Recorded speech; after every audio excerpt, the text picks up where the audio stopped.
Early voting in the New York City mayor's race begins this Saturday, right after the candidates meet for yet another debate. All of the candidates promising to spur the resurgence of New York City after the pandemic, but their plans differ quite a bit.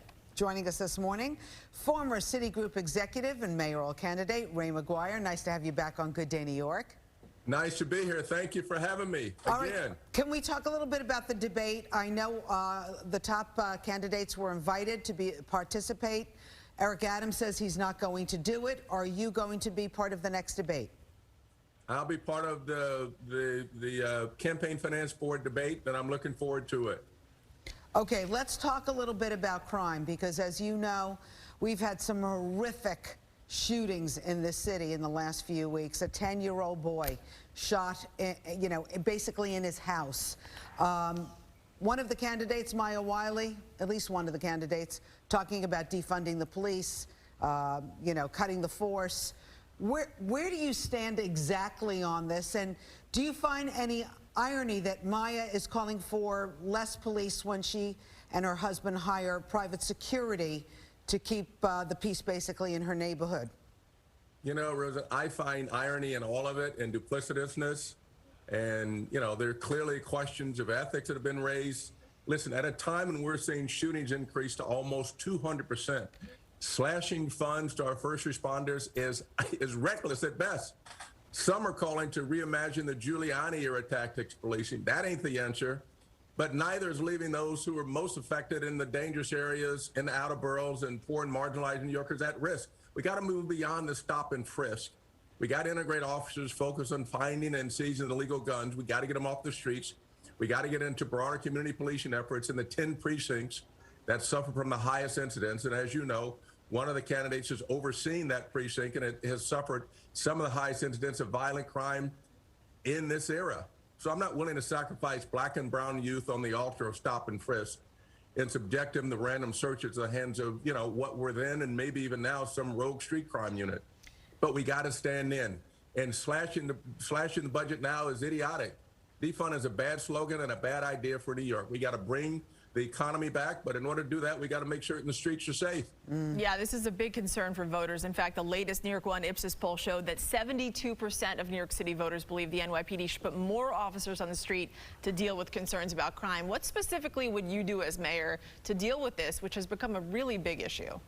So as I've, in my plan at rayformayor.com, my view is to, one, we need to have a surge in policing. Number two, because many of the crimes that are taking place in the subways have to do with those who are mentally ill, that we need to invest in the mental health care professionals, which is part of my emergency social services plan, in my policing plan.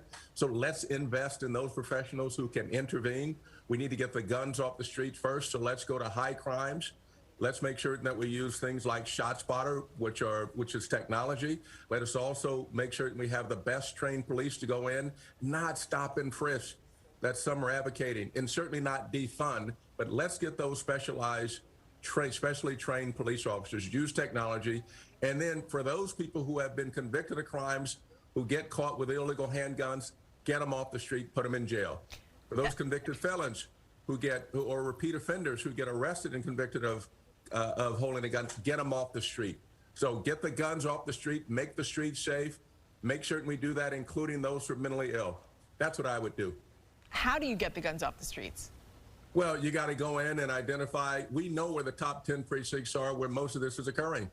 We know who the perpetrators are. We can invest in the cure violence, the violence interrupters like Life Camp in Queens, that, they are staffed by the formerly incarcerated who really have their hands on the pulse of what's taking place in the neighborhoods. And they also intervene when you get any of the retaliation crimes that are taking place or the shootings that are taking place. So there are those people in the community. Let's invest in the community. Let's invest in community policing. Those cure violence are going to help us out. And, again, we have to get those police who are well trained to identify, and let's go and figure out where the guns are. We know where the guns are. There ain't no mystery out here. We know the precincts, in the top 10 precincts, and where this occurs. We know who the perpetrators are. We need to have the courage. We had the intent to go in and deal with this. So let me ask you something. Are you concerned in the next few months with what Mayor de Blasio could do. Listen, your background is finance. He's got every penny spent before someone comes in and takes over that office. I mean, what are your thoughts about how Mayor de Blasio is going to spend all this money from the feds?